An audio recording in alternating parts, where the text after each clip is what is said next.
결혼은 집안끼리의 만남 아닙니까? 저희 집안이 흉보이면 곤란하잖아요. 그 말 한마디에 만호의 젓가락이 허공에서 멈췄습니다. 형식적인 미소와 고상한 말투로 포장된 그 자리엔 모욕과 경멸이 가득했습니다. 파혼을 하든지 아니면 결혼식에 오시지 말든지 둘 중 하나 택해주세요. 순간 딸의 손이 덜덜 떨리기 시작했습니다. 그리고 아무 말 없이 자리에서 일어선 아버지 서만호. 고물상에서 녹슨 쇠붙이를 나르던 그 손이 청담동 빌딩 계약서에 도장을 찍는 순간 모든 게임의 규칙은 뒤바뀌었습니다. 오늘도 사연 시작합니다.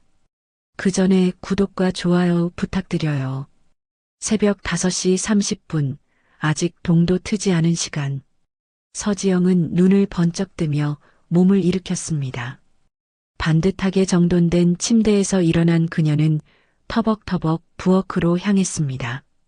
가스레인지 불을 켜고 냄비에 물을 붓고 된장 한 숟가락을 풀었습니다.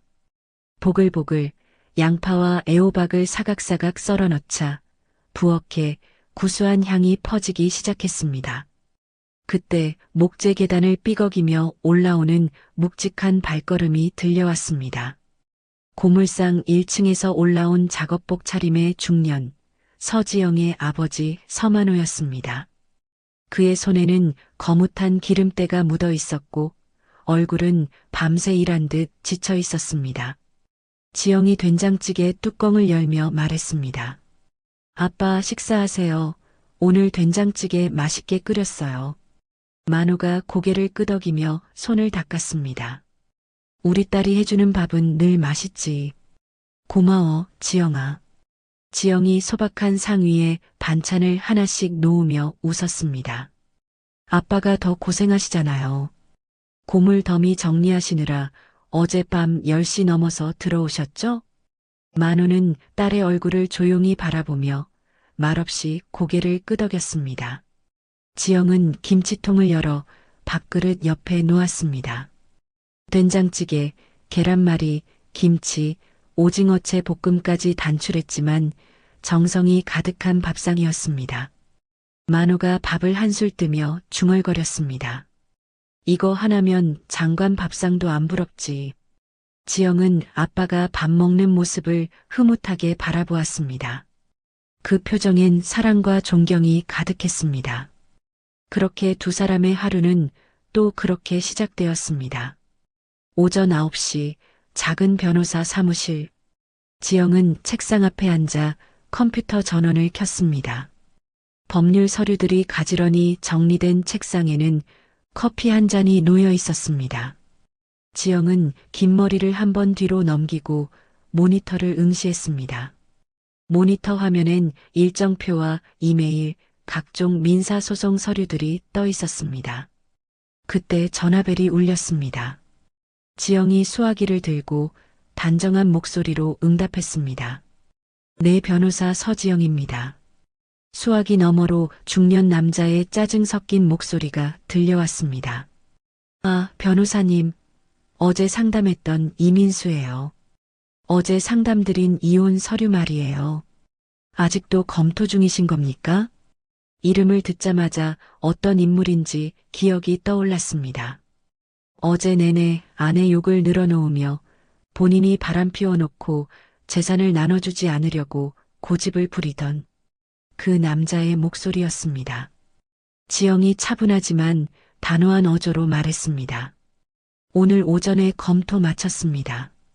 말씀하신 재산분할 부분, 특히 부동산 항목이 쟁점입니다. 혼인 기간 중 취득한 공동재산이기 때문에 단독 소유로 주장하시긴 어렵습니다. 이민수는 수화기 너머에서 숨을 길게 내쉬며 쏘아붙였습니다. 아니, 그건 분명 내 명의고 주변 사람들도 안 나눠줘도 될 거다 이야기하는데 변호사님 뭘 제대로 알고 말하는 거예요? 지영은 눈을 감았다가 천천히 뜨며 침착하게 대응했습니다. 어제도 같은 설명 드렸습니다. 고객님이 자꾸 말을 끊으시고 제 말에 집중을 안 하시던데 법적으로 명백히 근거 있는 말씀을 전달드리는 겁니다. 이민수가 목소리를 높였습니다. 아니, 지금 제 탓을 하시겠다는 겁니까? 지영이 말끝을 끊지 않고 확실히 짚어 말했습니다. 이혼은 단순한 감정 싸움이 아닙니다. 법적으로 정확하게 하셔야 시간 낭비, 돈 낭비 안 하세요. 지금처럼 감정적으로 밀어붙이시면 협의가 깨지고 오히려 소송으로 번질 수 있습니다. 잠시 침묵이 흐른 후 이민수의 짧고 건조한 말이 들려왔습니다. 됐고요. 일단 빨리 처리나 좀 해주세요. 오늘 중으로요. 지영은 마지막까지 정중하게 대응했습니다. 네, 언제든 연락 주세요. 설명 다시 드리겠습니다. 통화를 마친 지영은 수화기를 내려놓고 의자에 깊게 몸을 기댔습니다. 뒤이어 예약된 상담 전화, 민사소장 초안 검토, 임대 분쟁 서류 대응까지 시간은 쉴 새 없이 흘렀고 점심은 김밥 한 줄로 때운 채 법원으로 향했습니다. 오후 재판을 마치고 돌아온 그녀는 사무실에 앉아 숨을 돌렸습니다. 창밖엔 벌써 어둠이 깔려 있었고 골목 가로등 불빛만 깜빡이고 있었습니다. 전쟁 같던 하루가 그렇게 겨우 끝났습니다. 똑딱똑딱 새벽 4시. 서만호는 조심스럽게 이불을 젖히고 침대에서 일어났습니다. 그는 딸이 있는 방 쪽을 힐끗 바라본 뒤 양말을 손에 쥐고 조용히 거실로 나왔습니다. 거실에 불을 켜지 않고 어둠 속에서 익숙한 손놀림으로 정장을 꺼냈습니다. 평소 입던 기름때 묻은 작업복이 아닌 다림질선이 살아있는 회색 정장이었습니다. 넥타이를 매며 거울을 본 그의 얼굴은 무표정했지만 눈빛만은 날카로웠습니다. 현관문을 열고 고물상 뒤편의 작은 주차장으로 나가자 그곳엔 먼지 한 톨 없는 검은색 벤츠가 서 있었습니다. 만호는 뒷주머니에서 차키를 꺼내 리모컨을 눌렀습니다. 삑! 문이 열리는 소리에 고양이 한 마리가 달아났습니다. 30분 후 서만호의 벤츠는 청담동 고급 빌딩 앞에 도착했습니다. 경비원이 고개를 숙이며 차단기를 들어올리자 만호는 고개를 끄덕였습니다. 엘리베이터를 타고 최상층까지 올라가며 만호는 벽면 거울에 비친 자신을 한참 바라봤습니다. 빌딩 안 사무실 문이 열리자 넓고 번쩍이는 대리석 바닥과 천장 끝까지 뻗은 통유리창, 고급 소파와 샹들리에가 그의 앞에 펼쳐졌습니다. 그는 곧장 안쪽 서재로 향했습니다. 서재는 도서관처럼 벽면이 온통 서류함과 캐비닛으로 가득 차 있었습니다. 만호는 익숙한 손길로 강남 부동산 A권역이라고 적힌 파일들을 꺼냈습니다. 책상 위엔 부동산 지도와 임대 수익 분석표가 정리되어 있었습니다. 그는 안경을 꺼내 쓰고 수치를 한 줄 한 줄 짚으며 계산기를 두드렸습니다. 그의 얼굴은 고철 더미 앞에서 웃던 아버지의 얼굴과는 전혀 달랐습니다. 눈빛엔 냉정함이, 입술은 단단하게 굳어 있었습니다. 오전 8시가 되자 문이 열리고 양복 차림의 중년 남자가 들어와 허리를 숙이며 인사했습니다. 비서가 서류를 꺼내며 말했습니다. 회장님, 이번 달 임대료 정산 보고서입니다. 만호는 안경을 조금 고쳐 쓰고 서류를 받아들었습니다. 압구정 빌딩, 공실이 2칸이나 비었네. 비서가 손에 든 태블릿을 열어 보이며 말했습니다. 예, 지난주에 IT 업체 하나가 철수했습니다. 지금 2군데서 관심을 보이고 있습니다. 만호는 고개를 끄덕이며 눈을 다시 자료로 돌렸습니다. 서류를 모두 검토한 뒤 만호는 다시 강남역 근처의 오피스 빌딩으로 이동했습니다. 넓은 로비에서 관리소장이 그를 맞이하며 깍듯하게 인사했습니다. 관리소장이 엘리베이터 버튼을 누르며 말했습니다. 회장님, 이번 달엔 시설 점검 별 탈 없었습니다. 그는 건물 곳곳을 직접 눈으로 확인하고 전기 패널실, 냉난방기 점검실까지 둘러봤습니다.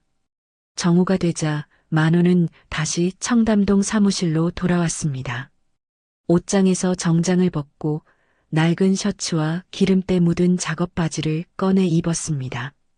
거울 앞에 서서 넥타이를 벗고 헝클어진 머리를 빗어 넘기자 다시 고물상 아버지의 모습이 되었습니다. 오후 7시쯤 되어서 만호는 고물상으로 돌아왔습니다. 서지영은 앞치마를 두른 채 부엌에서 아버지를 바라보며 물었습니다. 아버지, 어디 다녀오셨어요? 고물상에 안 계시던데. 만호가 손을 털며 무심히 말했습니다. 응, 저기 수원 쪽에 자재 좀 알아보러 갔다 왔다. 그는 세면대로 가 손을 씻었고 지영은 더는 묻지 않았습니다. 딸 앞에서 그는 언제나 성실하고 검소한 평범한 아버지일 뿐이었습니다. 저녁을 먹고 그는 고철 무더기 속에서 무거운 쇠붙이를 나르고 폐지를 종류별로 분류했습니다. 잠시도 쉴 틈 없이 일했지만 표정엔 피곤한 기색 하나 없었습니다. 30년 넘게 쌓아온 이중생활. 단 한 번의 실수도 없이 그날도 깔끔하게 지나갔습니다. 다음 날 오전 지영의 사무실. 유리문 밖으로 낮은 기침 소리가 들리더니 누군가 조심스럽게 문을 밀고 들어왔습니다. 깊은 남색 정장 차림의 남자가 고개를 숙이며 말했습니다. 실례합니다. 김원재입니다. 전화로 상담 예약 드렸던. 지영은 모니터에서 눈을 떼고 자리에서 일어났습니다. 그가 건넨 명함엔 KJ그룹 전략기획실 이사라는 직함이 선명히 적혀 있었습니다. 지영이 의자 옆을 가리키며 말했습니다. 네, 김 이사님. 편하게 앉으세요. 원재가 앉기 전 사무실 안을 천천히 둘러봤습니다.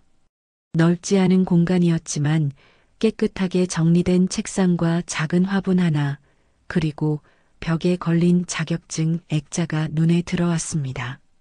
그는 조심스럽게 가방을 열고 도톰한 계약서 뭉치를 꺼내 지영에게 건넸습니다. 상업용 임대차 계약인데 조건이 좀 복잡해서요. 전체 검토를 부탁드리고 싶습니다. 지영은 아무 말 없이 고개를 끄덕인 뒤 파일을 받아 첫 장부터 꼼꼼히 훑기 시작했습니다. 30분쯤 지났을 무렵 지영이 빨간 펜을 들고 계약서의 한 문장을 크게 동그라미 쳤습니다. 여기 5조 2항 보이시죠? 임대료 인상 조건이 지나치게 일방적이에요. 계약 갱신 시 임차인 동의 없이도 인상 가능한 구조인데 이건 무조건 수정해야 합니다. 원재가 몸을 앞으로 숙이며 서류를 자세히 들여다봤습니다. 아, 제가 이 부분은 아예 놓쳤네요. 그러면 수정 요청은 어느 정도 선에서 가능할까요? 지영이 다른 조항들과의 연결을 짚어가며 설명을 이어갔습니다. 임대인 측 주장도 있으니 인상률 상한을 명시하면 협상 여지는 있습니다. 대신 보증금 조항도 같이 손보셔야 하고요. 제안서 초안은 제가 따로 정리해 드릴게요. 그녀의 말은 군더더기 없었고 설명은 단단하고 깔끔했습니다. 1시간 넘게 이어진 설명이 끝나고 상담을 마친 원재가 문 앞까지 걸어나가다 잠시 망설이듯 돌아섰습니다. 원재가 조심스럽게 지영에게 물었습니다. 저 혹시 시간 괜찮으시면 커피 한 잔 하시겠습니까? 지영은 짧은 정적 후 자리에서 일어나며 천천히 대답했습니다. 업무와 관련된 추가 상담이 필요하신가요? 아, 아니요. 그냥 상담 잘 해주셔서 커피 한 잔 대접하고 싶어서요. 지영의 반응에 원재는 당황하며 대답했습니다. 아, 아니요, 괜찮습니다. 제가 지금 바빠서요. 지영이 단호하게 대답했습니다. 하지만 그 얼굴엔 기분 나쁨보다 오히려 묘한 미소가 번졌습니다. 그는 뒤돌아서 사무실을 나섰고 지영은 조용히 문을 닫고 책상으로 돌아왔습니다. 그렇게 6개월이 지났습니다. 원재는 법률 자문이 필요할 때마다 지영을 찾았습니다. 처음에는 업무 관계였지만 점차 서로에게 관심을 갖게 되었습니다. 지영도 원재의 성실하고 진지한 모습에 좋은 인상을 받았고 둘은 연인 사이로 발전했습니다.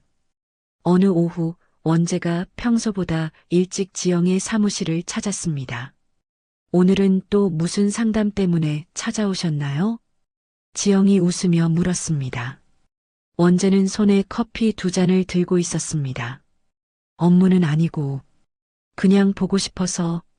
원재가 솔직하게 말하며 커피를 내밀었습니다.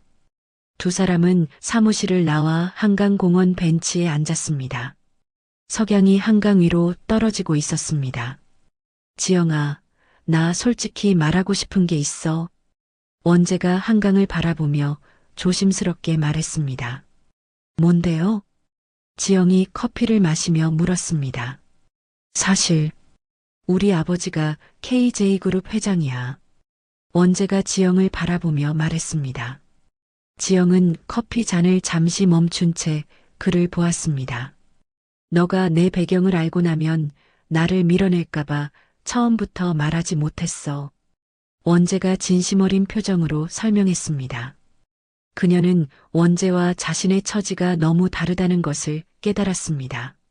저는 그냥 평범한 고물상 딸이에요. 지영이 작은 목소리로 말했습니다. 그런 건 중요하지 않아. 나는 서지영 너를 사랑하는 거고 우리 부모님도 좋아하실 거야. 원재가 지영의 손을 잡으며 말했습니다. 지영은 그의 진심을 느꼈습니다. 한 달 후 원재는 지영에게 정식으로 프로포즈했습니다. 지영아, 나랑 결혼해줘. 원재가 떨리는 목소리로 말했습니다. 지영은 눈물을 흘리며 고개를 끄덕였습니다. 응, 좋아요. 지영이 감격에 겨워 대답했습니다. 원재는 일어서서 지영을 꼭 안았습니다. 한강에서 불어오는 바람이 두 사람을 감쌌습니다. 저녁 무렵 지영은 고물상 골목으로 들어섰습니다. 하늘은 벌써 어둑해졌고 공기엔 하루치 먼지가 가라앉은 냄새가 섞여 있었습니다. 지영은 고물상 앞에서 잠시 멈춰 섰습니다. 두 손으로 어깨끈을 고쳐 매고 깊게 숨을 들이마신 후 조용히 현관문을 열었습니다. 2층 거실에선 TV 뉴스 앵커의 목소리가 들리고 있었습니다. 서만호는 반쯤 누운 자세로 소파에 앉아 리모컨을 손에 쥐고 있었습니다. 지영은 조용히 소파 옆으로 다가가 앉았습니다. 말을 꺼내기까지 몇 번을 입을 열었다 닫았습니다. 지영이 고개를 살짝 숙이며 말했습니다. 아빠, 드릴 말씀이 있어요. 만호가 리모컨으로 TV 볼륨을 줄이며 그녀를 바라봤습니다. 응, 지영아, 무슨 일 있어? 지영이 두 손을 무릎에 올린 채 고개를 들었습니다. 저 결혼하려고 해요. 그의 눈동자에 놀람과 복잡한 감정이 비쳤습니다. 아, 어떤 사람이야? 지영이 떨리는 목소리로 말했습니다. 의뢰인으로 처음 만났고 지금은 제게 아주 소중한 사람이에요. 만호는 한참을 말없이 있다가 그는 다시 지영의 얼굴을 찬찬히 바라봤습니다. 그래, 우리 지영이가 보는 눈이 얼마나 높은데 얼마나 잘 골랐겠어. 네가 좋다면 아빠도 좋다. 지영은 그 말에 안도한 듯 미소를 지었습니다. 같은 시간 청담동 펜트하우스, 유리 대문이 열린 대저택 안. 거실에는 윤미정과 김윤철 부부가 각각 소파에 앉아 있었습니다.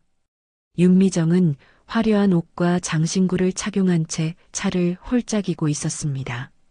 김윤철은 신문을 다 읽은 듯 반쯤 접어 다리에 올려두고 있었습니다. 김원재가 검은 정장 차림으로 거실에 들어서며 그들 앞에 섰습니다. 원재가 차분하게 말했습니다. 어머니, 아버지 저 결혼하고 싶은 여자가 있습니다. 미정이 찻잔을 내려놓고 고개를 들었습니다. 어디 집 딸인데? 원재의 가장 첫 질문은 어느 집안 딸이냐 였습니다. 서울대 법대를 나와 변호사로 일하고 있어요. 이름은 서지영입니다. 윤철이 신문을 접으며 말을 받았습니다. 그건 알겠고 집안은 어떤데? 원재는 똑바로 어머니의 시선을 마주보며 말했습니다. 그냥 평범한 집이에요. 만나보시면 아실 거예요. 얼마나 괜찮은 사람인지.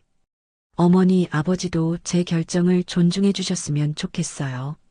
말이 끝나자 거실엔 짧은 정적이 흘렀습니다. 윤철은 등을 소파에 기댄 채 입꼬리를 약간 비틀었습니다.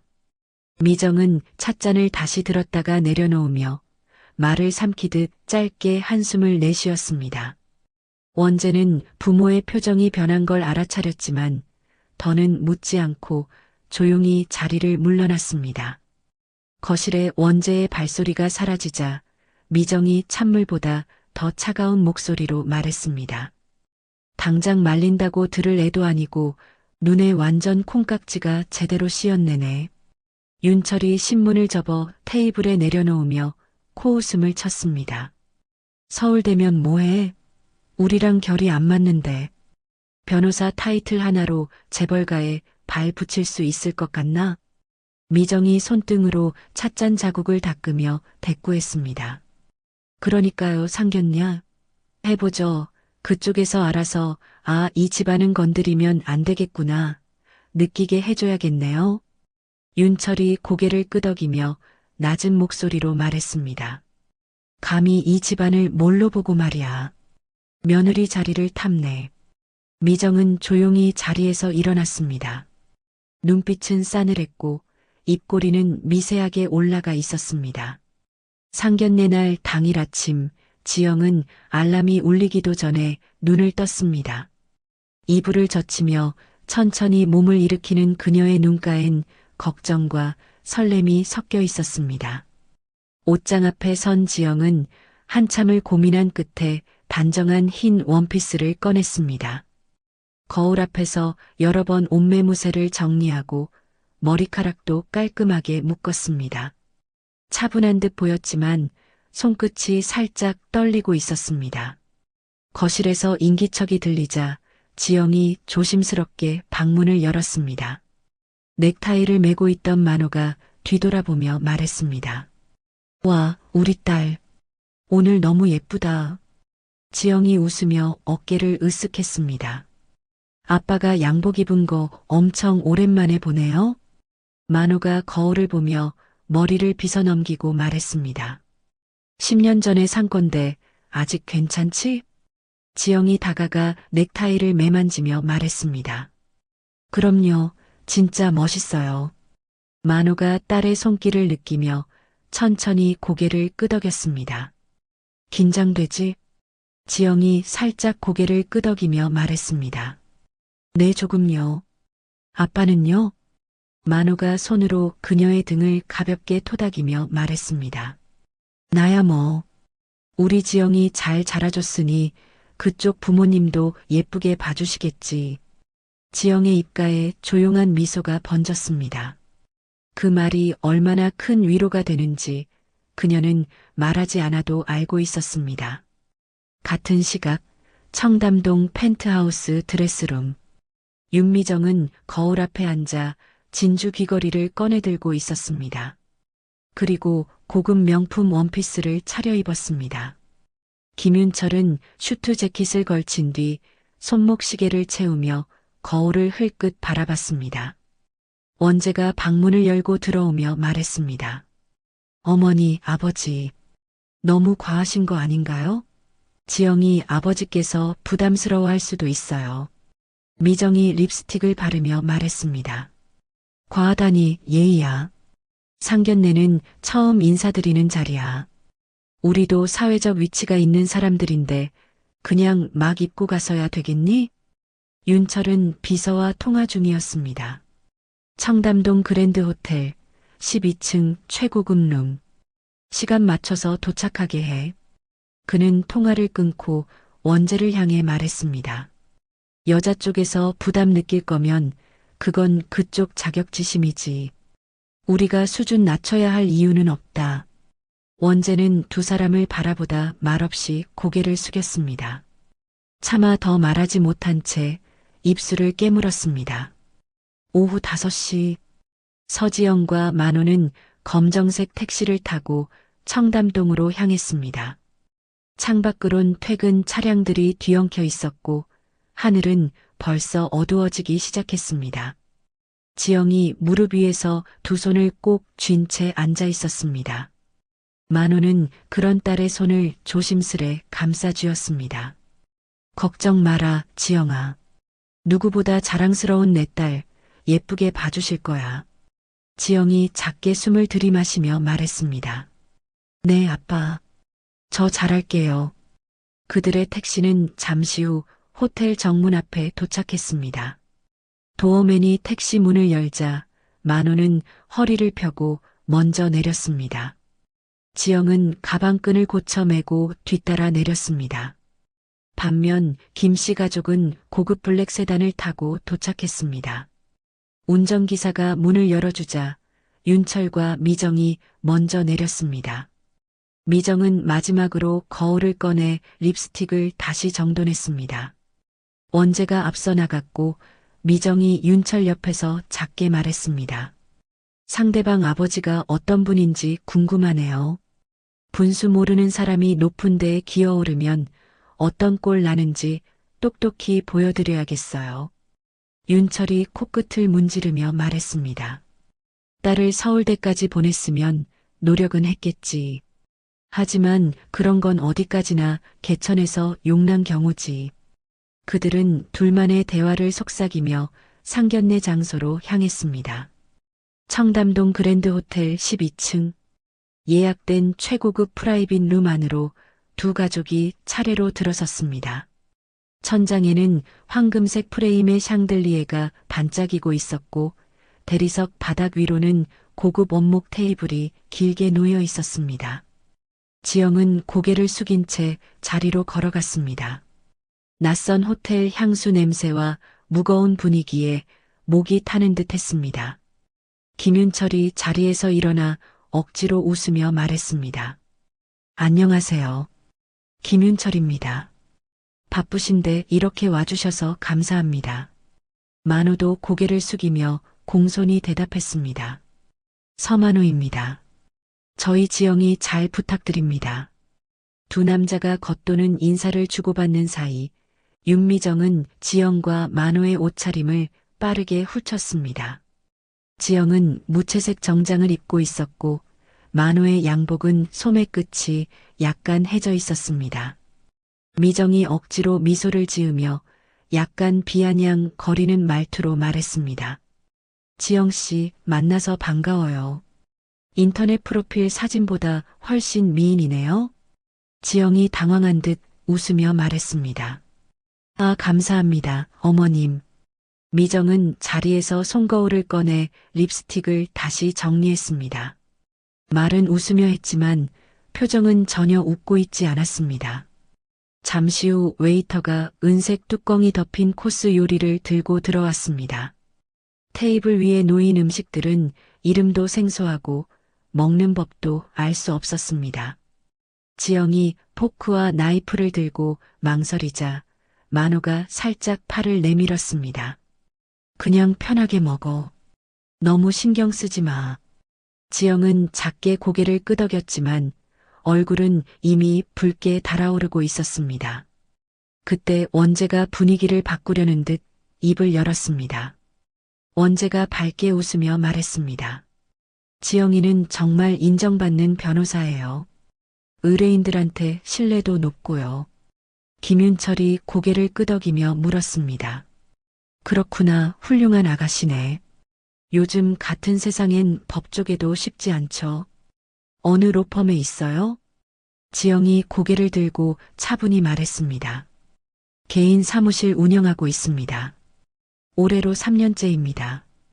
윤철은 표정을 바꾸지 않고 말했습니다. 아, 개인이요? 대형 로펌이 아니시군요.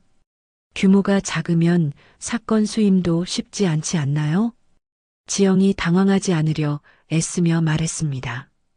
저는 소규모지만 고객들에게 믿음 가는 변호사가 되려고 노력하고 있습니다. 그래서 소개로 오시는 분도 많고요. 미정이 컵을 내려놓으며 말했습니다. 직원은 몇 명 정도? 아, 저 혼자 하고 있습니다. 지영이 침착하게 이야기했습니다. 그럼 직원도 없이 혼자 하세요? 상담, 서류, 재판까지 전부? 지영이 고개를 끄덕이며 대답했습니다. 네, 대부분 직접 처리하고 있습니다. 미정은 원재 쪽으로 고개를 돌려 작게 말했습니다. 직원 월급 줄 정도로 운영이 안 되나 보네. 그 말에 테이블 위로 짧은 정적이 흘렀습니다. 만호는 조용히 수저를 놓고 물을 한 모금 마셨습니다. 눈빛은 움직이지 않았지만 손등에 힘이 들어가 있었습니다. 윤철은 고개를 약간 갸웃하며 말했습니다. 지영 씨 아버님께선 어떤 일을 하시나요? 만호가 짧게 웃으며 대답했습니다. 네, 고물상 일을 하고 있습니다. 30년 넘게 하고 있습니다. 미정이 잔을 내려놓으며 되물었습니다. 고물상이요? 지영이 숨을 고르며 다시 말했습니다. 네, 폐지랑 고철 같은 거 수거해서 분류하고 판매하시는 일을 하세요. 30년 넘게 한 분야에서 열심히 일해 오셨습니다. 그녀의 목소리는 작아졌지만 애써 떨림을 감추려 애썼습니다. 윤철이 한쪽 입꼬리를 올리며 말했습니다. 그렇군요. 참 세상엔 다양한 삶이 있네요. 말투는 공손했지만 말의 끝은 전혀 그렇지 않았습니다. 윤철이 짧게 박수를 치며 이어나갔습니다. 그래도 자식 교육 잘 시키셨네요. 그런 일 하시면서 딸을 서울대까지 보내셨다니 참 대단하십니다. 그 말에는 기름기 없는 공허한 웃음이 묻어 있었습니다. 미정도 따라 웃으며 말했습니다. 근데 요즘은 고철 가격이 많이 떨어졌다던데요? 그런 일도 영향을 많이 받겠어요. 만호는 그 말에 아무런 표정 변화 없이 물을 또 한 모금 마셨습니다. 지영은 잔을 손에 든 채 이미 차갑게 식은 국을 바라보고 있었습니다. 시간은 흘렀지만 마음이 따뜻해지는 말 한마디는 나오지 않았습니다. 그들의 공간 안에는 형식과 체면만이 가득했습니다. 디저트가 나올 때쯤 미정이 본격적인 질문을 시작했습니다. 너희 둘은 결혼식은 어디서 올릴 예정이니? 미정이 찻잔에 티스푼을 돌리며 만호를 바라보고 말했습니다. 결혼은 두 사람만의 일이 아니니까요. 혼수나 예당 같은 건 어느 정도 준비가 돼 있는지 궁금해서요. 지영이 순간 숨을 멈췄습니다. 그 주제는 언제든 나올 수 있다고 예상했지만 막상 듣자 손끝에 힘이 들어갔습니다. 원재가 급히 말했습니다. 어머니, 그건 천천히 상의해도 되지 않을까요? 우리 둘이 먼저 정리를. 하지만 미정은 아들의 말을 무시하고 말을 이었습니다. 아들 결혼시키는 입장에서 궁금한 건 당연한 거라고 생각하는데 신혼집은 저희가 준비할 테니 혼수는 지영 시내에서 준비해야겠죠. 신혼집에 큰 돈이 들어가니까 균형은 맞춰야죠. 윤철이 잔을 내려놓고 말을 보탰습니다. 요즘은 예단도 너무 성의 없이 보내면 말이 많잖아요. 우리 쪽에도 드릴 분들이 꽤 되니 기본은 갖추는 게 예의 아닐까요? 지영은 조용히 입술을 다물었습니다. 말을 하려고 몇 번이나 숨을 들이마셨지만 아무 말도 나오지 않았습니다. 그 모습을 본 만호가 천천히 고개를 들었습니다. 그의 눈빛은 전보다 더 선명하게 빛나고 있었습니다. 미정이 말을 이어갔습니다. 예단비를 얼마를 해야 한다라는 말은 안 할게요. 알아서 잘 준비해 주시리라 믿습니다. 윤철이 짧게 웃으며 말했습니다. 형식이 중요하진 않아도 체면은 지켜야 하니까요. 재벌가 며느리라 불릴 사람인데 남들이 흉을 보면 곤란하잖아요. 그 말에 지영의 눈빛이 조금 흔들렸습니다. 마치 숫자로 계산되고 있다는 느낌에 참았던 자존심이 서서히 흔들리고 있었습니다. 원재가 참다 못해 다시 말했습니다. 예단이니 혼수니 그런 게 중요한 결혼이 아니잖아요. 우리가 서로를 얼마나 믿는지가 중요하지. 이런 대화는 예의가 없는 것 같아요. 어머니 아버지. 하지만 윤철은 단호했습니다. 원재야, 목소리 낮춰라. 결혼이란 게 둘만의 행사가 아니야. 집안 전체 중대한 행사야. 말끝이 날카롭게 마무리되자 테이블 위의 공기는 한층 더 무겁게 가라앉았습니다. 지영은 고개를 천천히 숙였고 만호는 다시 한번 냅킨을 들었다가 조용히 내려놓았습니다. 그때 윤철이 노골적으로 말했습니다. 문득 그런 생각이 드네요. 결혼식에 꼭 신부아버님이 참석하셔야 하나? 저희는 아무래도 사회각계각층 지위 있는 분들이 많이 오시거든요. 그 분위기가 좀 부담스러우실 수도 있을 것 같아서요. 저희 쪽에서 조금 배려해드리는 거라 생각해 주시면 감사하겠습니다. 만호는 그의 말뜻을 정확히 알아챘습니다. 겉으론 배려를 가장했지만 속뜻은 수준 안 맞는 사람은 결혼식에 오지 말라는 말이나 다름없었습니다. 솔직히 말해서 이 결혼이 우리 집안에 도움이 되는지 모르겠어요. 미정이 결정타를 날렸습니다.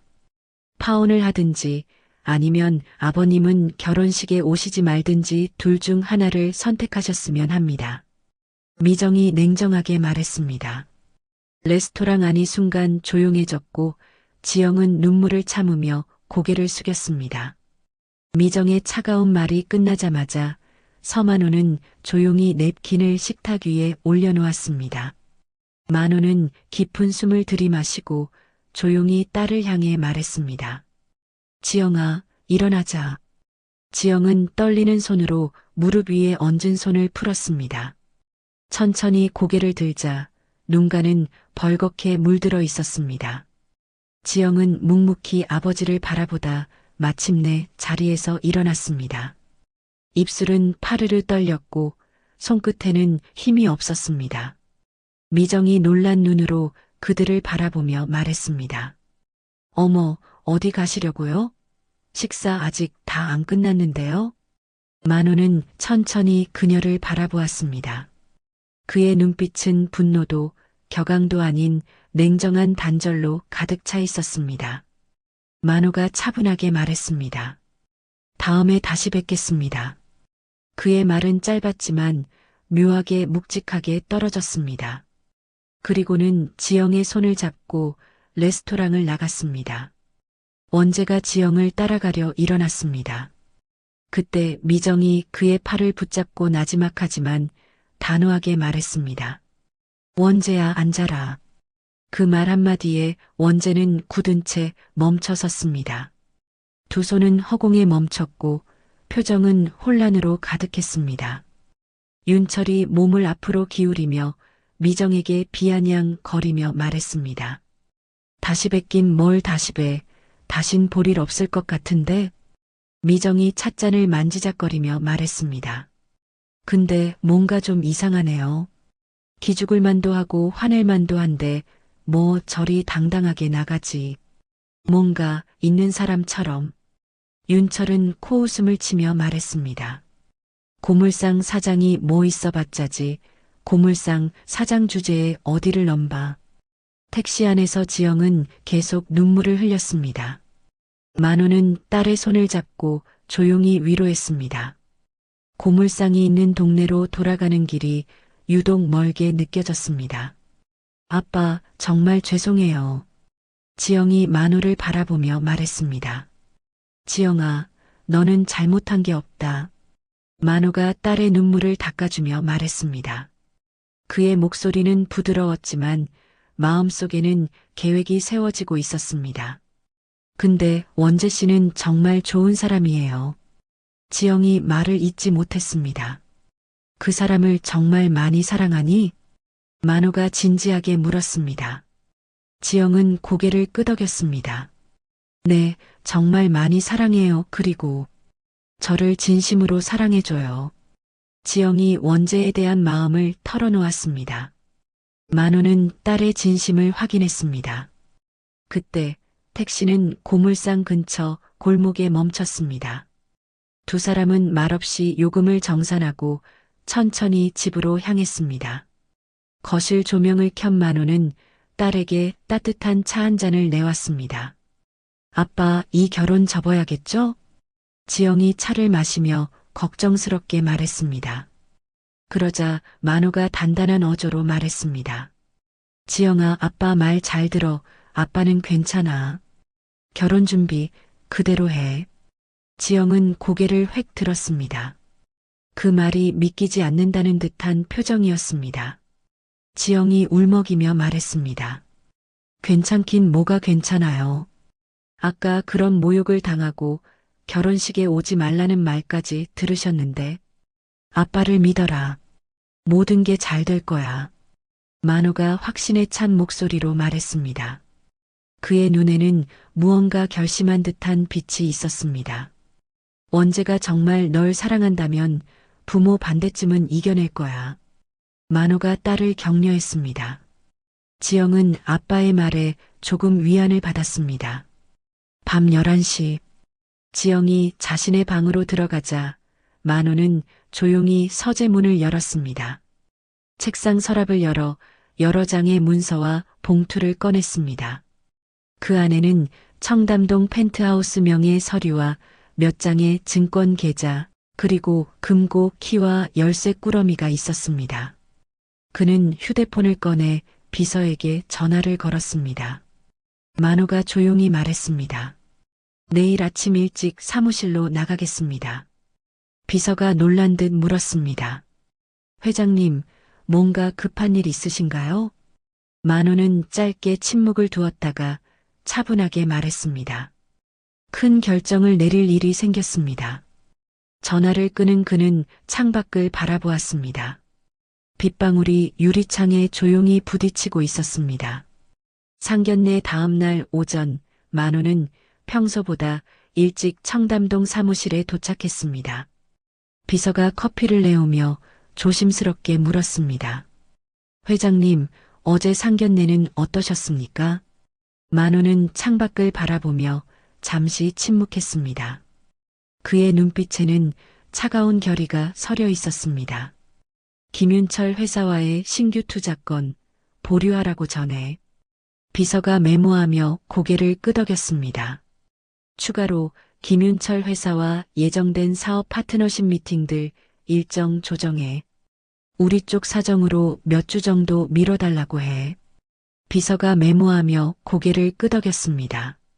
만호는 서류를 정리하며 더 말했습니다. 그리고 김윤철 회사 관련 투자 검토 회의들 모두 연기 처리해. 급할 것 없으니 천천히 검토하자고 해. 3일 후 김윤철의 회사 사무실. 비서가 급히 들어와 서류를 내밀었습니다. 회장님, 투자 관련해서 연락이 왔습니다. 윤철이 서류를 받아보며 물었습니다. 신규 투자권 승인 났나? 그게 보류한다고 합니다. 추가 검토가 필요하다는 입장이라고. 윤철은 눈썹을 찌푸렸습니다. 평소 같으면 즉시 승인되던 건이었습니다. 이유는 KJ그룹의 가치를 다시 평가해 봐야겠다고 합니다. 다음 날 오전 청담동 펜트하우스 복도에 구두 굽소리가 울려 퍼졌습니다. 관리사무소 직원이 서류 봉투를 들고 미정의 집 초인종을 눌렀습니다. 집 안에서는 실크 가운을 걸친 미정이 샹들리에 아래 거실에서 커피잔을 들고 있다가 걸음을 옮겼습니다. 그녀는 초인종을 누른 사람이 누구인지 확인하고 문을 반쯤 열었습니다. 미정이 커피잔을 내려놓으며 말했습니다. 무슨 일이시죠? 직원이 고개를 살짝 숙이며 서류 봉투를 내밀었습니다. 임대계약 해지 통보서입니다. 건물주 직권으로 3개월 후에 이사 나가셔야 합니다. 미정이 찻잔을 내려놓고 봉투를 받아들었습니다. 그녀는 황급히 서류를 펼쳐 읽기 시작했습니다. 계약 해지요? 이게 무슨 말이에요? 저희 계약 아직 2년 넘게 남았어요. 미정은 직원의 멱살이라도 잡을 듯한 표정으로 외쳤습니다. 직원은 곤란한 표정으로 뒤로 물러서며 말을 이었습니다. 자세한 내용은 계약서 권리 조항에 따라 처리된 것입니다. 건물주 측 지시에 따라 전달만 드리는 겁니다. 문이 쾅 닫히고 거실 한가운데서 미정은 헝클어진 머리를 쓸어넘기며 소리를 질렀습니다. 그렇게 서만호 회장의 움직임은 계속되었습니다. 같은 시각 김윤철의 사무실은 불이 난 듯한 분위기 속에 직원들이 이리저리 뛰어다니며 혼란을 수습하고 있었습니다. 비서가 회의 중인 윤철의 사무실로 황급히 들어섰습니다. 비서가 서류 뭉치를 들고 달려와 말했습니다. 회장님, 계약 해지 통보가 여러 건 들어왔습니다. 회장님 댁 펜트하우스도 그렇고 본사 임대도요. 윤철이 놀란 눈으로 서류를 낚아채며 외쳤습니다. 갑자기 이게 다 뭐야? 아니 무슨 일이 한꺼번에 터져? 말이 돼? 비서가 종이를 뒤적이며 말했습니다. 계약서에 명시된 조항에 따라 건물주 직권으로 해지된다고 합니다. 윤철이 조급한 목소리로 끼어들었습니다. 아니 이렇게 말도 안 되는 일을 벌이는 건물주는 도대체 누구야? 비서가 조심스레 대답했습니다. 서만호 회장님이라고 되어 있습니다. 그 이름이 나오자 김윤철은 인터넷에 서만호 회장을 검색했습니다. 그리고 그의 눈동자가 흔들렸습니다. 순간 전날의 상견례 장면이 머릿속을 스치고 지나갔습니다. 관시사무소 직원이 다녀간 후 미정은 휴대폰을 손에 꼭 쥐고 윤철에게 전화를 걸었습니다. 미정이 다급한 목소리로 말했습니다. 여보, 무슨 일이에요? 펜트하우스 계약 해지 통보가 왔어요. 윤철이 목소리를 낮춰 대답했습니다. 여기도 마찬가지야. 회사 사무실도 투자 계약도 다 엉망이야. 건물주가 서만호라고. 미정이 핸드폰을 든 손을 떨며 벽에 기대섰습니다. 서만호? 서만호가 누군데요? 지영이 아버지, 어제 상견례에서 만났던. 윤철이 말끝을 흐리며 대답했습니다. 그 고물상이요? 미정은 화들짝 놀라며 말을 더듬었습니다. 한편 청담동 일대의 부동산 중개인들은 오전부터 분주하게 움직이고 있었습니다. 펜트하우스 관련 계약 정리 지시가 들어왔고 투자자 문의가 이어졌습니다. 모두가 무슨 일이 벌어졌는지 정확히는 몰랐지만 단 하나는 분명했습니다. 서만호라는 이름이 조용히 그러나 단단하게 판을 흔들기 시작한 것입니다. 3일 뒤 오전 10시 만호는 정중한 양복을 입고 청담동 펜트하우스를 향했습니다. 그의 옆에는 평소 업무를 도와주던 비서가 함께 있었습니다. 엘리베이터에서 최상층 버튼을 누르며 만호는 마음을 가다듬었습니다. 30년 만에 진짜 모습으로 이곳을 찾는 것이었습니다. 펜트하우스 현관 앞에서 만호가 초인종을 눌렀습니다. 미정이 문을 열었을 때 그녀의 얼굴은 이미 창백했습니다. 지난 3일간 언론 보도와 각종 통보 때문에 잠을 제대로 자지 못한 티가 났습니다. 서 회장님. 미정이 떨리는 목소리로 인사했습니다. 만호는 표정 변화 없이 고개만 가볍게 끄덕였습니다. 들어가도 되겠습니까? 만호가 정중하지만 차가운 목소리로 물었습니다. 미정은 급히 문을 활짝 열고 길을 비켜주었습니다. 거실에서 윤철이 서둘러 일어났습니다. 그는 상견례 때와는 완전히 다른 모습이었습니다. 자신감 넘치던 얼굴에는 초조함과 불안이 가득했습니다. 회장님 찾아와 주셔서 감사합니다. 윤철이 90도로 허리를 숙이며 인사했습니다. 만호는 소파에 앉지 않고 서 있었습니다. 미정이 갑자기 무릎을 꿇었습니다. 명품 옷을 입은 그녀가 바닥에 무릎을 대는 모습은 충격적이었습니다. 회장님, 정말 죄송합니다. 몰라봬서 그런 무례한 말을. 미정이 눈물을 흘리며 고개를 숙였습니다. 그녀의 목소리는 떨리고 있었습니다. 윤철도 아내 옆에 무릎을 꿇었습니다. 저희가 잘못했습니다. 저희 그 투자 없이는 회사에 타격이 큽니다. 제발 다시 한 번만 검토해 주세요. 윤철이 바닥에 이마를 대며 빌었습니다. 상견례 때 보였던 오만한 모습은 온데간데 없었습니다. 만호는 그들을 내려다보며 잠시 말이 없었습니다. 비서는 옆에서 조용히 서 있었습니다. 거실의 정적이 길게 이어졌습니다. 지영이에게 한 말을 기억하십니까? 만호가 드디어 입을 열었습니다. 미정은 고개를 들어 만호를 바라봤습니다. 파혼을 하든지 아빠가 결혼식에 오지 말든지 선택하라고 하셨죠. 만호가 차가운 목소리로 그날의 말을 되짚었습니다. 미정의 얼굴이 더욱 창백해졌습니다. 그때는 정말 몰라서. 미정이 변명하려 했지만 말이 막혔습니다. 사람을 얕보면 결국 가장 낮은 곳에 있게 되는 건 본인입니다. 그 말을 들은 윤철과 미정은 아무 말도 할 수 없었습니다. 만호는 더 이상 말하지 않고 등을 돌렸습니다. 그는 미련 없이 현관으로 향했습니다. 비서가 그 뒤를 따랐습니다. 회장님, 회장님. 미정이 무릎을 꿇은 채로 부르짖었습니다. 하지만 만호는 뒤돌아보지 않았습니다. 현관문이 닫히자 펜트하우스는 정적에 휩싸였습니다. 미정은 바닥에 주저앉아 눈물을 흘렸습니다. 윤철은 소파에 털썩 앉으며 머리를 감쌌습니다. 밤이 깊은 시간 조용한 거실에 조명만이 따뜻하게 켜져 있었습니다.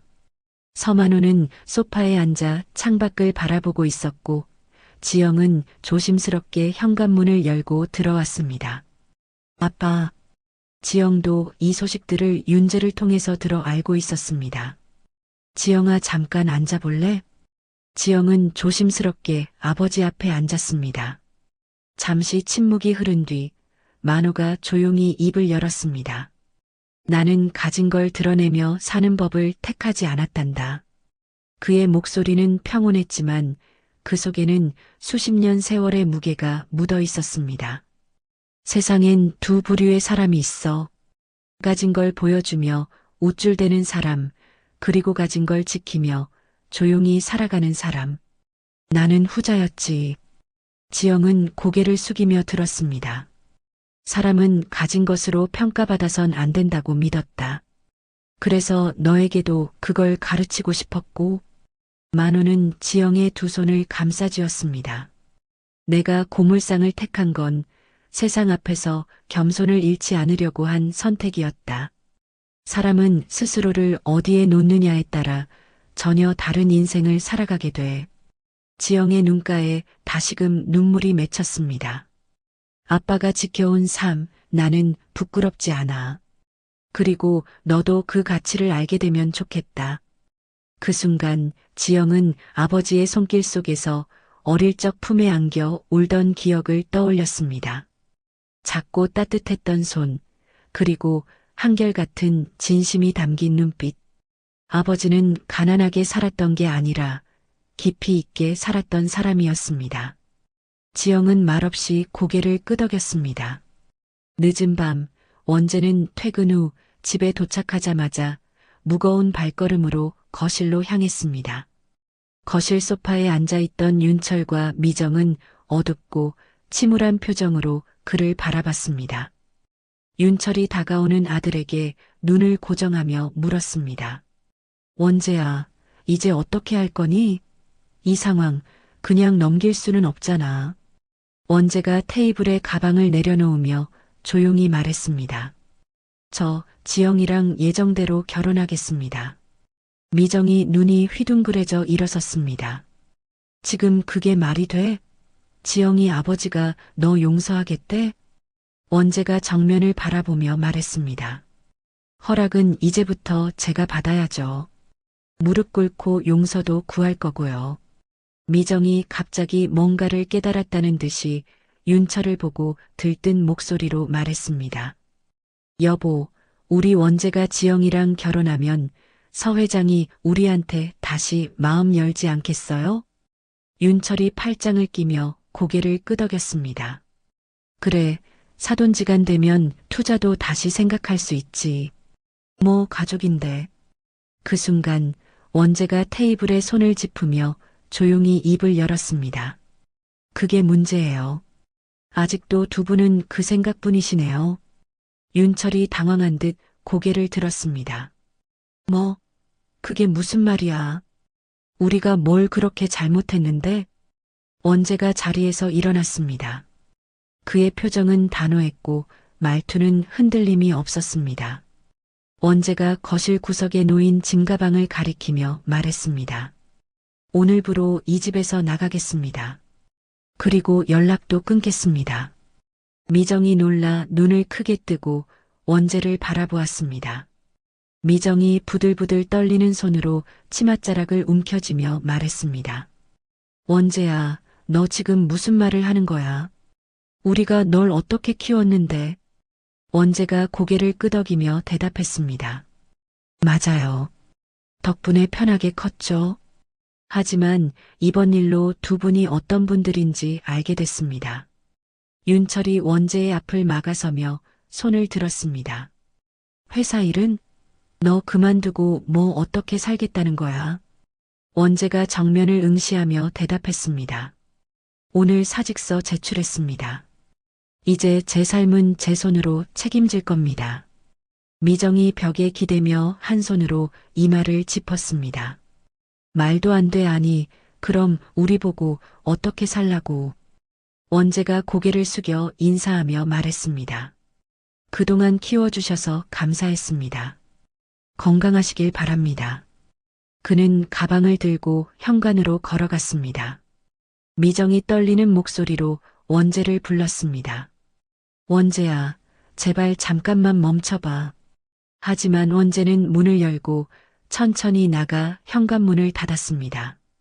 쿵, 문이 닫히는 소리와 함께 거실은 조용해졌습니다. 남겨진 윤철과 미정은 아무 말도 하지 못한 채 서로를 바라보다 고개를 떨궜습니다. 그들의 교만이 결국 하나뿐인 아들을 잃게 만든 것이었습니다. 2주 후 원재와 지영은 서울 외곽의 작은 전셋집으로 이사했습니다. 30평 남짓한 아파트는 청담동 펜트하우스와는 비교할 수 없을 만큼 소박했습니다. 하지만 두 사람의 얼굴에는 밝은 미소가 가득했습니다. 좁은 복도, 나무 냄새가 묻어나는 오래된 문짝, 햇살이 비스듬히 들어오는 작은 창. 그 모든 것이 낯설었지만 오히려 더 따뜻했습니다. 원재가 거실을 둘러보며 지영에게 말했습니다. 여기가 우리 집이야. 그의 손에 이끌려 들어선 지영은 한 바퀴 천천히 둘러봤습니다. 오래된 가스레인지, 약간 벗겨진 벽지, 앙증맞은 싱크대. 그러나 지영의 입가엔 만족스런 미소가 피어올랐습니다. 지영이 천천히 말했습니다. 정말 좋아요. 우리만의 공간이네요. 원재는 그녀의 말을 듣고 천천히 고개를 끄덕였습니다. 작지만 온기가 느껴지는 공간이었습니다. 이삿짐 정리를 마친 뒤 두 사람은 숨을 돌리며 바닥에 걸터 앉았습니다. 원재는 땀을 닦으며 웃었습니다. 예전엔 상상도 못했지. 내가 이삿짐 나르고 너랑 같이 집 정리하는 날이 올 줄은. 지영이 생수병을 건네며 말했습니다. 당신한텐 생소하겠지만 난 이런 거 좋아해요. 원재는 생수를 마시며 고개를 끄덕였습니다. 그의 얼굴엔 익숙지 않은 노동의 피곤함과 함께 새로운 삶에 대한 기대가 엿보였습니다.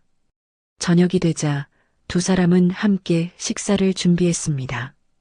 지영이 마늘을 다지고 있는 사이 원재는 양파를 어설프게 썰고 있었습니다. 지영이 웃으며 다가가 말했습니다.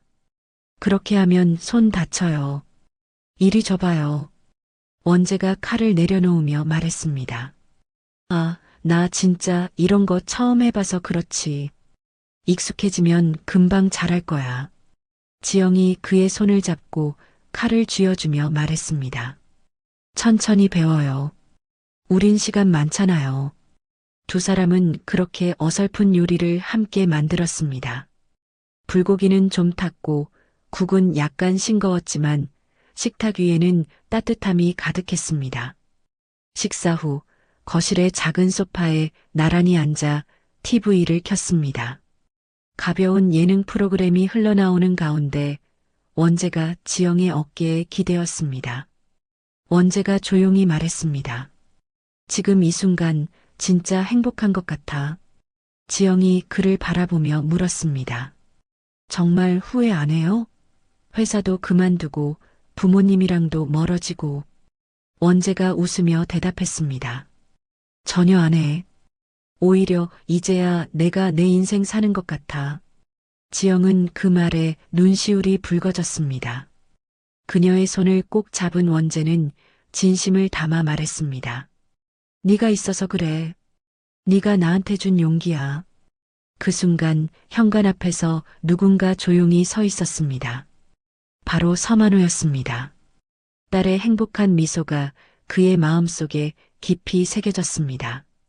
그는 천천히 골목을 따라 걸어 내려갔습니다.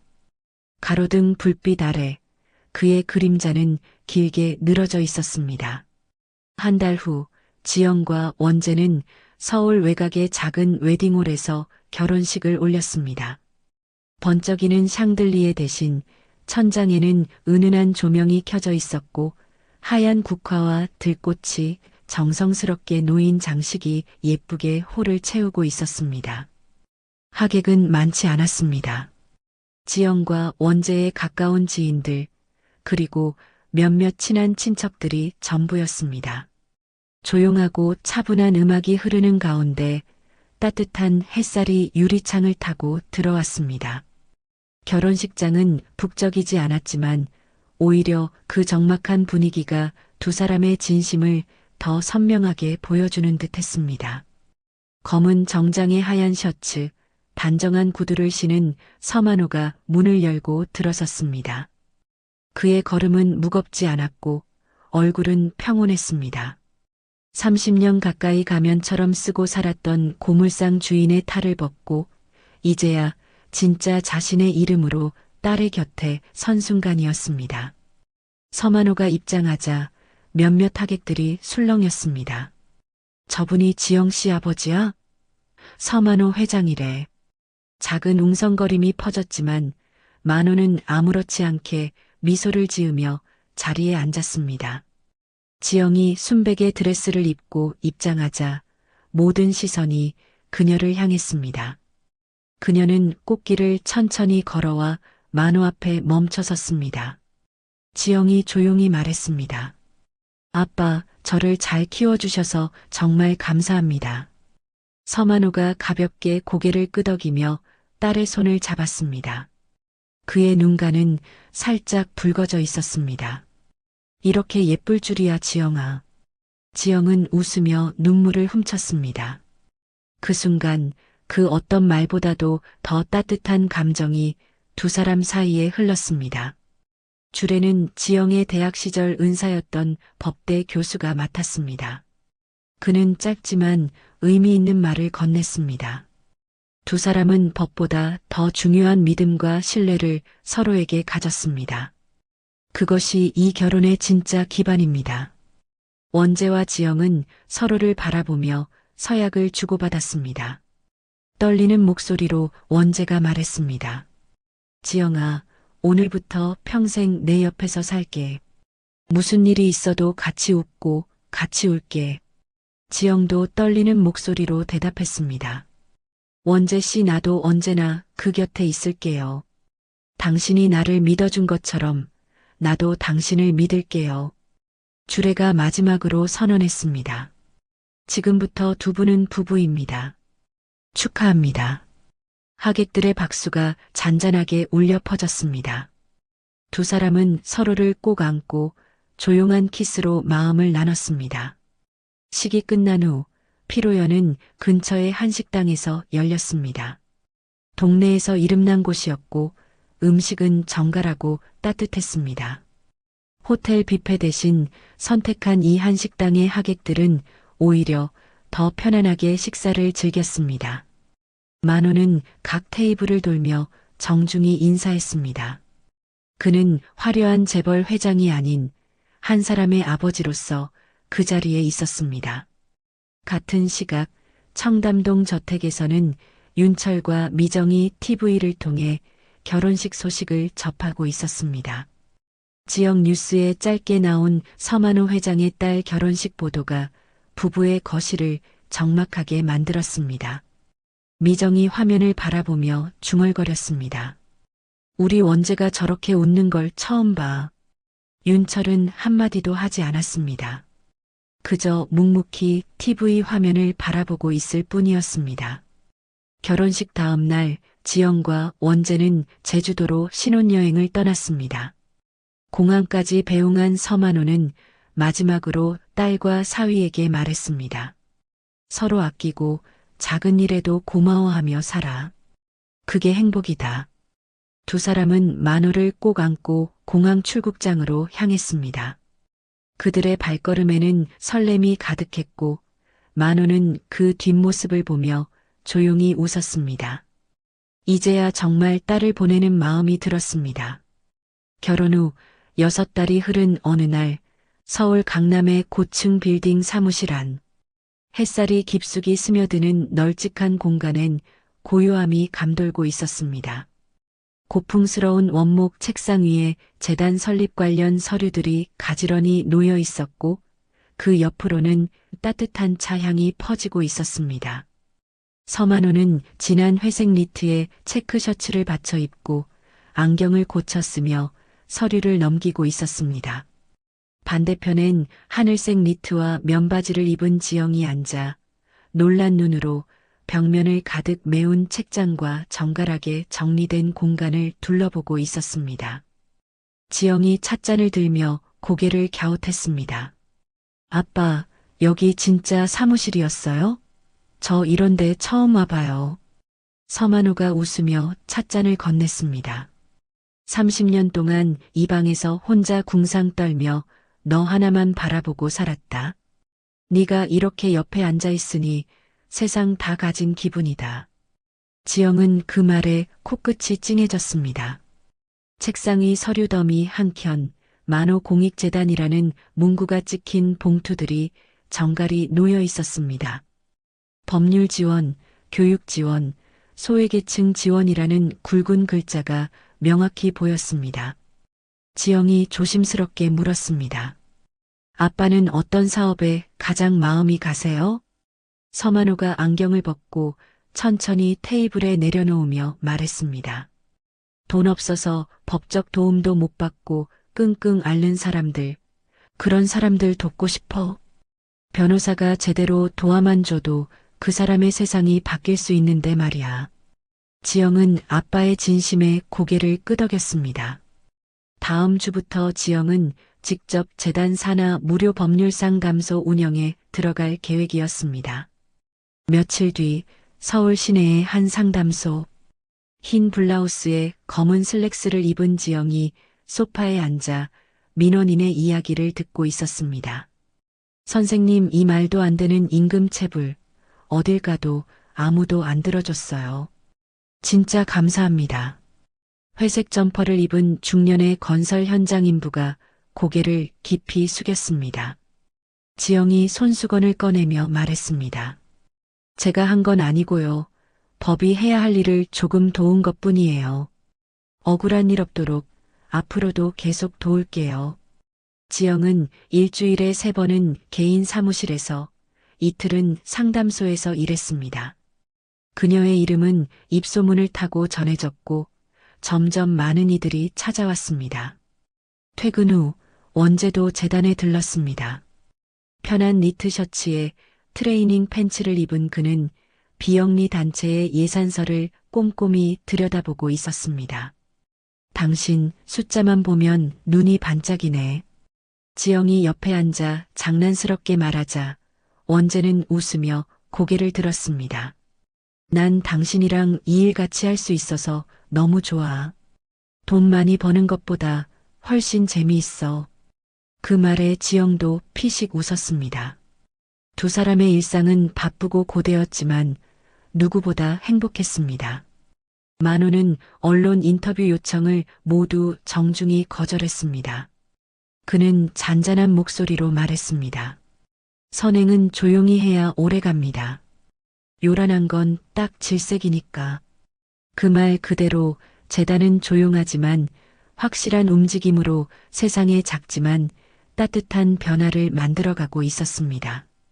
1년 후 김윤철은 만호를 다시 찾아왔습니다. 수수한 회색 정장 차림의 그는 예전보다 한층 수척해진 모습이었고 눈빛에는 진심이 담겨 있었습니다. 회장님, 찾아뵙게 해주셔서 감사합니다.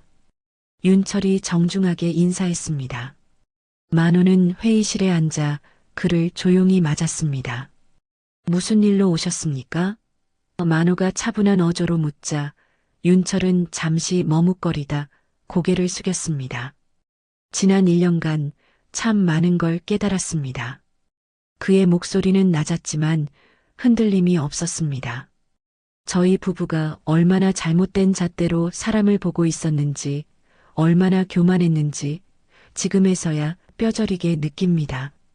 윤철은 천천히 고개를 들며 말했습니다. 만호는 말없이 윤철의 눈을 바라보았습니다. 잠시 정적이 흘렀고 그 안에 수많은 감정이 오갔습니다. 회장님의 방식, 이제야 조금은 이해가 갑니다. 그 말에 만호는 고개를 끄덕이며 대답했습니다. 사람은 누구나 실수할 수 있습니다. 중요한 건 그 다음입니다. 윤철은 진심 어린 사과와 함께 KJ그룹이 앞으로 사회적 책임을 다하는 방향으로 나아가겠다고 약속했습니다. 이에 만호는 조건부로 재단과의 협력과 거래를 재개하겠다고 밝혔습니다. 6개월 후 지영과 원재는 강남의 한 카페에서 윤철, 미정 부부를 만났습니다. 긴장된 분위기 속에서 미정이 먼저 고개를 숙였습니다. 지영아, 정말 미안했다. 그땐 마음이 앞섰고 오만했어. 지영은 고개를 끄덕이며 말했습니다. 괜찮아요, 어머님. 원재는 부모님의 모습을 지켜보며 조용히 안도의 숨을 내쉬었습니다. 시간이 흘러 만호는 교육재단의 초청 강연에 나섰습니다.